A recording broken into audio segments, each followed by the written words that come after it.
ძალიან მნიშვნელოვანი და საინტერესო თემაზე ვისაუბროთ, რომელიც გვაერთიანებს ყველას. ეს გახლავთ შრომითი ურთიერთობები.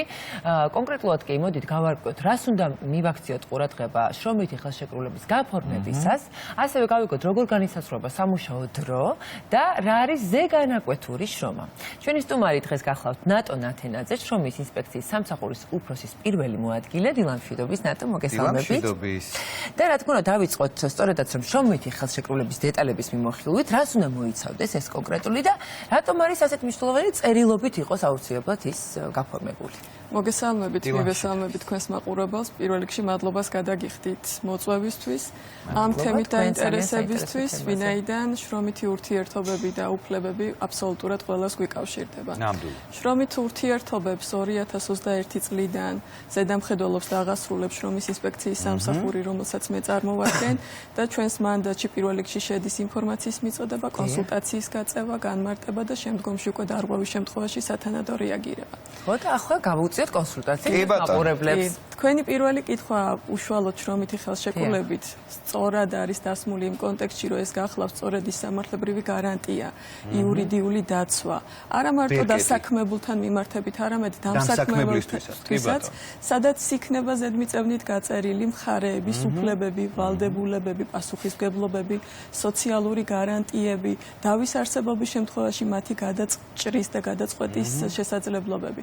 მარტივად რომ თქვათ, ეს დოკუმენტი წერილობითი, რა თქმა უნდა, პირველ რიგში თავის თავში მოიცავს რა თანხა ხელფასი უნდა გადაუხადოს დამსაქმებელმა, რა ტიპის სამუშაო უნდა გაწიოს დასაქმებულმა და რა უნდა იყოს უშუალოდ ვალდებულებები. ზეპირი ფორმით შესაძლებელია, რა თქმა უნდა, გაფორმდეს შრომითი ურთიერთობა, ოღონდ ამის ვადა არის ძალიან შეზღუდული. ეს გახლავთ ერთი თვე. ერთი თვის ვადის გასვლის შემდგომ უკვე სავალდებულოა, რომ გაფორმდეს წერილობითი შრომითი ხელშეკრულება, რომელიც შემადგენელი პუნქტები არის კანონით გათვალისწინებული. მე მაგალითის სახით ვეცდები უცბად ჩამოვთვალო ის სავალდებულო საკითხები, რომელზეც უნდა იმსჯელონ, განიხილონ და შეთანხმდნენ. რა თქმა უნდა, პირველი ეს გახლავთ მხარეები, ვინ არიან დამსაქმებელი, დასაქმებული. სად უნდა შესრულდეს სამუშაო ადგილი, რა არის მისამართი, ძირითადი სამუშაო ადგილია თუ დამატებითი. თუ ასეთი არა გვაქვს, მინიმუმ არეალი უნდა დადგინდეს, თბილისია, მცხეთა-მთიანეთია. ეს საკითხი გადააზღვევს გეოგრაფიული კომპონენტი მნიშვნელოვანია. შენობაში თუ გარე პერიმეტრი. მისამართი მნიშვნელოვანია იმ კუთხით, რომ სადმე რო წარმოიშვას მივლინების საკითხი, საიდან უნდა აითვალონ, რომ დატოვა მან თავისი სამუშაო ადგილი. ასევე არსებითი მნიშვნელობა აქვს, როდის დაიწყო შრომითი ურთიერთობა და რა ხანგრძლივობა აქვს. ანუ რამდენი ხანი გაგრძელდება. რა იქნება ფუნქცია მოვალეობები. ყველაზე მეტი დარღვევა აქედან გაუმდინარეობს. რა არის დასაქმებული სამუშაო სახე, მისი თანამდებობა, უშუალოდ სამუშაო დრო, რა არის მისი ნორმა, კვირის ჭრილში რამდენი საათი უნდა იმუშაოს, რომელი დღეებია. ეს ვარირებს სხვადასხვა კომპანიების და სტრუქტურების შემთხვევაში. იმიტომ რომ სამართლებრივად არსად არ არის გაწერილი, რომ შაბათი და კვირა არის ნამდვილად დასვენების დღე. შეიძლება ვიღაცისთვის ორშაბათი და სამშაბათი იყოს დასვენების დღე. ამიტომ კანონმდებლობს მხოლოდ შრომის კოდექსს აქვს გაწერილი კვირის საათის ზედაზღვარი, როგორც ნორმირებული. დანარჩენზე მხარეები უნდა შეთანხმდნენ, რომელ საათზე უნდა დავისვენო, რომელ საათზე არის შესვენება უშუალოდ. ასევე მნიშვნელოვანი არის შრომის ანაზღაურება. რა კომპონენტებისგან შედგება? შვებულება, ზეგანაკვეთური, შეწყვეტა, გათავისუფლება რა პირობებზეა დამოკიდებული და სხვა ასე შემდეგ, იმიტომ რომ არ ვართ შეზღუდულები თვითონ დამსაქმებელი და დასაქმებული შეთანხმდნენ გარკვეულ პირობებზე. კი ბატონო, და რო ვისაუბროთ აუცილებლად ხელშეკრულებაზე, რომელიც შეიძლება იყოს ბადიანი ან უვადო და თუ არის სიტყვაზე დამსაქმებელი უარზე. აი ამ უვადო სიტყვაზე ხელშეკრულებაზე. აი ამ მიმართულებითაც რო განმარტოთ ეს ყველაფერი. ხო, ბადიანი და უვადო, ესეც რას გულისხმობს? ესეც რომ ჩვენ სხვანაირად წარმოვიდგინოთ მოქალაქეებმა. ბადიანი შრომით ხელშეკრულება ეს არის მიბმული გარკვეულ პერიოდზე, როდესაც აი ამ ვადის დადგომისთანავე შრომითი ურთიერთობა წყდება. გამონაკლისი შეიძლება იყოს თუ ჩვენ შევთანხმდებით, რომ უნდა გავაგრძელოთ. უვადოს არ აქვს არანაირი კრიტერიუმი, თუ წარმოიშობა უვადოობა მუშაობის კომპონენტი და ეს კომპონენტი გახლავთ, რომ 30 თვის განმავლობაში თუ დამსაქმებელი და დასაქმებული იყოს შრომით ურთიერთობაში და ამ 30 თვის მერე არის უვადო. ამიტომ გათავისუფლება თანამშრომლის, დასაქმებულის ვადაზე მიბნით აღარ მოხდება. სხვა მიზეზი უნდა მოიძებნოს იმისთვის, რომ ამ ხარის ნება გადასარევად მოძებნის თუ უნდა რომ გამათავისუფლოს. სამართლებრივ ჩარჩოში უვადო არის სტაბილური კი ბატონო, მინიმუმი სტანდარტი შრომითი ურთიერთობის გახლავთ 1 წელი. როდესაც იდება შრომითი ხელშეკრულება, უნდა იყოს 1 წლის მინიმუმ. პირველი ურთიერთობა ასე იწყება. მაგრამ არის გამონაკლისი შემთხვევა და ესენი არიან ძალიან მინიმალური, კერძოდ სეზონური, მაგალითად აჭარაში ან გუდაურში დასაქმება. შეიძლება იყოს 1 წელზე ნაკლები. ასევე აღსანიშნავია გარკვეულ კომპანიაში სამუშაო დატვირთვის მოცულობის პერიოდული გაზრდა და კადრების დამატების საჭიროება.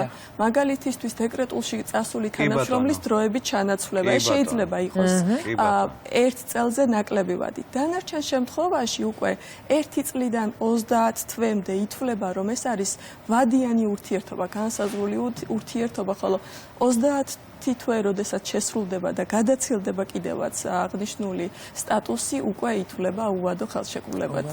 დიახ. ასევე მნიშვნელოვანია თქვენ კითხვას მივუბრუნდები, რა ხდება იმ შემთხვევაში, თუ არ აფორმებს, დიახ, და უარზე არის. გავიდა 30 თვე, ხო, დაუშვათ და არ აფორმებს დამსაქმებელი. ეს თავის მხრივ წარმოადგენს დიდ დარღვევას შრომის კოდექსის. ამ მიმართულებით სწორედ ჩვენი უწყება არის ის, რომელიც აკისრებს დამსაქმებელს პასუხისმგებლობას და სანქციას გამოიყენებს იქამდე, სანამ დარღვევა არ იქნება აღმოფხვრილი თავისი არსით. შესაბამისად, პირველ რიგში დასაქმებულმა უნდა წაუყენოს ეს მოთხოვნა და ვალდებულება დამსაქმებლისაა, რომ შეასრულოს. ასეთი მოთხოვნის დაუკმაყოფილებლობა უკვე ჩვენი კომპეტენცია, სადაც უნდა ჩაერთოს შრომის ინსპექტორი და მოახდინოს რეაგირება. კეთილი. ნატო ზოგჯერ ხდება ისე, რომ ეს ხელშეკრულებები არის ბუნდოვანი, რაღაც ვერ არკვევ, მაგრამ რაღაცას არც აქცევ ყურადღებას. აი ასეთ შემთხვევაში რა შეიძლება გააკეთოს დასაქმებულმა, რომელსაც თუ და ბუნდოვანი ხელშეკრულება შესთავაზეს მაგალითად და თუ რაღაცები არ აწყობს მაგალითად, ცვლილებების შეტანის შესაძლებლობა რამდენად აქვს? არსებობს პრინციპი, რომელიც იცავს დასაქმებულს და ამ პრინციპის ფარგლებში ჩვენც როგორც საზედამხედველო ორგანო ვახორციელებთ საქმიანობას. საუბარია, რომ დაუშვებელია დამსაქმებელმა ჩაუწეროს ან შეუთანხმდეს ისეთ განსხვავებულ პირობაზე, რომელიც ეწინააღმდეგება შრომის კოდექსს. შესაძლოა მოიტანოს თავისი ინიციატივით, ინტერპრეტაციით რაღაცა პირობა, რომელიც არანაირ საკანონმდებლო მოთხოვნებში არ ჯდება, აღნიშნული დათქმა თავიდანვე არის ბათილი. შესაბამისად, თუ ეს არ შედის ამ კოდექსის მიერ გათვალისწინებულ, ესე ვთქვათ, ვერსიაში, მისი სუბიექტური მოთხოვნა თუ არის, ეს არის თავიდანვე ბათილი. აი, ასეთი რა შეიძლება იყოს, ცოტა ჩვენთვის ნათელი გახდეს და არ იყოს ბუნდოვანი.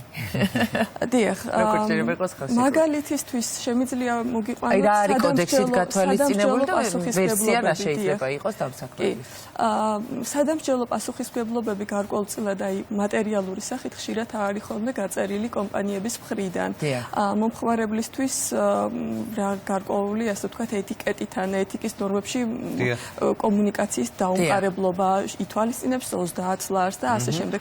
ჩვენ მქონია მაგალითად ესეთი მატერიალური პასუხისმგებლობის ჩამონათვლის სიაწყი, რომ იმდენად ელემენტარულ დეტალებზე იყო დაყვანილი, თუმცა 5 ლარი, 30 ლარი და თლიანობაში ის დასაქმებული არაფერს არ იღებდა, ხო? ამიტომ ეს მოთხოვნა არ ჯდება არაფერში მსგავსი მიდგომა, მით უფრო თუ სამხრივად არის დადგენილი. ამიტომ ბათილად ხდება მისი ცნობა. დიდი მნიშვნელობა აქვს ხელშეკრულების აი ჩამოთვლილ რაზეც გავამახვილეთ ყურადღება არსებით პირობებზე ორმხრივ შეთანხმებას, მაგრამ თუ აღმოჩნდება, რომ გარკვეული საკითხი არ იყო თავიდანვე გათვალისწინებული, ან რაც იყო გათვალისწინებული, ახლა მხარებს აღარ სურთ და სურთ შეცვლა, ეს შეცვლა ან დამატება უნდა განხორციელდეს ორმხრივი თანხმობით, ორმხრივი ხელმოწერით. წინააღმდეგ შემთხვევაში ცალმხრივად გამოთქმული იდეა ან შეთავაზება არშევა იურიდიულ ძალაში. თუმცა არის გამონაკლისი სამი შემთხვევა, როდესაც დამსაქმებელს არ სჭირდება დასაქმებულის თანხმობა. პირველი ეს გახლავთ, როდესაც უცვლის სამუშაო ადგილს და მისი საცხოვრებელი სახლიდან საზოგადოებრივი ტრანსპორტით ახალ სამუშაო ადგილამდე მისასვლელად და უკან საცხოვრებელ ადგილში დასაბრუნებლად დრო არ აღემატება არაუმეტეს 3 საათისა არის. ამ ფარგლებში შეუძლია შეცვალოს. არ სჭირდება თანხმობა. მეორე შემთხვევა თუ ტოვებს იმ სამუშაო ადგილზე, მაგრამ სამუშაოს დაწყების და დაასრულების დროს უცვლის ისე, რომ არ იცვლება არა უმეტეს 90 წუთისა. ამ დროსაც არ სჭირდება თანხმობა. გრაფიკი შეიცვალა და ბოლო ისეთი მყარი სამართლებრივი თუ შეიცვალა კანონი რაიმე ან შემოვიდა რაიმე ახალი დათქმა, ავტომატურად იცვლება ხელშეკრულების გარკვეული პუნქტები და ამაზეც არ სჭირდება დასაქმებულის თანხმობა. კი ბატონო და ძალიან მნიშვნელოვანი კითხვა ასე მგონია ყოველ შემთხვევაში სამუშაო დრო ოვერთაიმები ეგრეთ წოდებული და თუ არის განსაზღვრული ზოგადად ეს დრო რამდენი საათი შეიძლება იყოს დასაქმებული ადამიანი სამუშაო დრო ნორმირებული კლასიკურ შემთხვევაში გახლავთ 40 საათი, მაგრამ არის მცირედი ჩამონათვალი საქმიანობების, როდესაც შეიძლება კვირის ნორმირებული გახლდეთ 48 საათი. მე გავამახვილებ ყურადღებას იმ კომპანიებზე, რომლებიც არიან 48-იანები, ყველა დანარჩენი სხვა გახლავთ 40. მაგალითისთვის სამედიცინო სექტორი, კომუნიკაცია, წყალმომარაგება, საგანგებო საქმიანობები, ასევე საჰაერო გადაადგილება, მათ შორის შეიძლება შედიოდეს ტვირთის გადაზიდვა, სამაშველო საქმიანობები და ასე შემდეგ. აი, რომლებიც უწყვეტად 24 საათიან რეჟიმს არიან დაქვემდებარებულები. დაუშვებელია 48 საათი ყოველ კვირა ნორმირებული მუშაობა სამშენებლო სექტორში, სარესტორნე ბიზნესში, რიტეილ სექტორში, სასტუმრო სექტორში. დაუშვებელია კვირაში 48 საათზე მეტი. ანუ ეს ნიშნავს ზღვარს, მაღალ ზღვარს. ეს ნიშნავს, რომ ყოველ კვირა ჩვენ შეთანხმებული ვართ, რომ მაგალითისთვის ორშაბათიდან შაბათის ჩათვლით ყოველ კვირა დღიური 8 საათი ჩვენ მუშაობთ 48 საათი. ზეგანაკვეთური შეიძლება უყონდეს გაზრდილი ტარიფით თუ დაანაზღაურდეს, მაგრამ სხვაობა ზეგანაკვეთურსა და ნორმირებულს შორის არის ის, რომ აქ 1 საათის ღირებულებით ანაზღაურდება და ზეგანაკვეთურის დროს უკვე გაზრდილი. ჩაგეკითხებით რა და თუ მოხდა ისე, რომ მე დასაქმებული ვარ სასტუმროში, რესეფშენში ვარ, ასე ვთქვათ, დილის 10-დან ღამის 10 საათამდე. თავიდან მოვაწერი ამას ხელი და ანუ თავიდანვე დამსაქმებელი თუ ხელს მაწერინებს, ანუ მითანხმდება იმაზე, რომ წდება 48 საათს. მე იმ წუთში ამაზე არ ვფიქრობ, მაგრამ მივხვდი, რომ ფიზიკა აღარ მომყვება და ის მეუბნება, რომ შენ ამას ხელი მოაწერ, ჩვენ ამაზე შევთანხმდით, მაგრამ ვატყობ, რომ მე ეს არ შემიძლია. აი, რა ხდება ასე დროს? მადლობა ამ კითხვისთვის ვეცდები, დიახ. რამე ბერკეტი თუ არსებობს ასე დროს დასაქმებულის. დიახ. პირველ რიგში ვიტყვი, რომ ზეგანაკვეთური შრომა ეს არის ორმხრივი შეთანხმება. მე როგორც დასაქმებული უნდა ვიყო თანახმა, რომ ჩემი ნორმირებული საათის მიღმა ვიმუშაო. თუ ამის თანხმობას მე განვაცხადებ, რა თქმა უნდა, ყოველთვის შემიძლია უარი ვთქვა აღნიშნულ დატვირთვაზე. იმიტომ რომ ზეგანაკვეთური შრომა თავისი არსით არის საგამონაკლისო შემთხვევა. როდესაც გარკვეული სიტუაციებიდან გამომდინარე, იმ ნორმირებულ დროში ვერ ჩავეტიეთ, ან დამსაქმებელმა ვერ დააორგანიზა ისე პროცესი, რომ ის ნორმირებულ 40 საათში, 48 საათში შესრულებული იყო სამუშაო. ასეთ შემთხვევაში დამსაქმებლის შემოთავაზება იმისა, რომ დარჩი და იმუშავე ზეგანაკვეთურად ამ ტარიფით, ჩემგანაც უნდა იყოს თანხმობა გაცხადებული და ითვლება ამ პერიოდად. არის საგამონაკლისო ორად-ორი შემთხვევა, როდესაც დასაქმებულის თანხმობა არ სჭირდება დამსაქმებელს. პირველი ეს არის სტიქიური უბედურება, ან მისი შედეგებით გამოწვეული ლიკვიდაცია. და მეორე ეს არის საწარმოო ავარიული შემთხვევა და მისი შედეგებით გამოწვეული ლიკვიდაცია. ამ დროს დასაქმებულის თანხმობა არ სჭირდება. დანარჩენ ყველა შემთხვევაში დასაქმებულის თანხმობის გარეშე მისი იძულება, რომ განახორციელოს არანორმირებული საქმიანობა, ითვლება დარღვევად. კეთილი, აი როგორ შეიძლება დავშოთ ზეგანაკვეთური შრომის შემთხვევაში, ხო? აი როგორ ხდება ეს დათვლადი, მაინც ხო სხვადასხვა სფეროში და ასევე როგორ უნდა დაამტკიცოს დასაქმებულმა, რომ მართლაც მეტი დროით მოუწია დაყოვნება სამსახურში. ზეგანაკვეთური შრომის ტარიფი შრომის კოდექსით არ არის დადგენილი და მინდობილია მხარეებზე. შრომის კოდექსმა თქვა, რომ დამსაქმებელმა და დასაქმებულმა თავიანთ შრომით ხელშეკრულებაში უნდა გაწერონ და შეათანხმონ, რა იქნება ის არანორმირებულ დროს შესრულებული თუნდაც 1 საათის ანაზღაურების ღირებულება. ამიტომ ყოველ ინდივიდუალურ შემთხვევაში, დიახ, აი მაგიტო აქვს დიდი დატვირთვა წერილობით შრომით ხელშეკრულებას და მის დეტალურ გაანალიზებას და განხილვას ორივე მხარის მხრიდან, რომ თუ დასაქმებული აწერს ხელს მინიმალურ ტარიფზე, ბუნებრივია მისი ანაზღაურება არანორმირებულ დროს იქნება ნაკლები. რაც შეეხება პარალელურად შესაძლოა მხარების შევთანხმდეთ არა ფინანსურ ანაზღაურებაზე, არამედ პროპორციულად ნამუშევრის პროპორციულ დასვენების დროის მიცემაზე. მე არ მინდა თუნდაც ის სამაგიერო დაისვენე ამდენი ხანი. დიახ, უშუალოდ ამ კუთხით. ეს სიტყვიერი გათვლა გამოცდვა იქნება.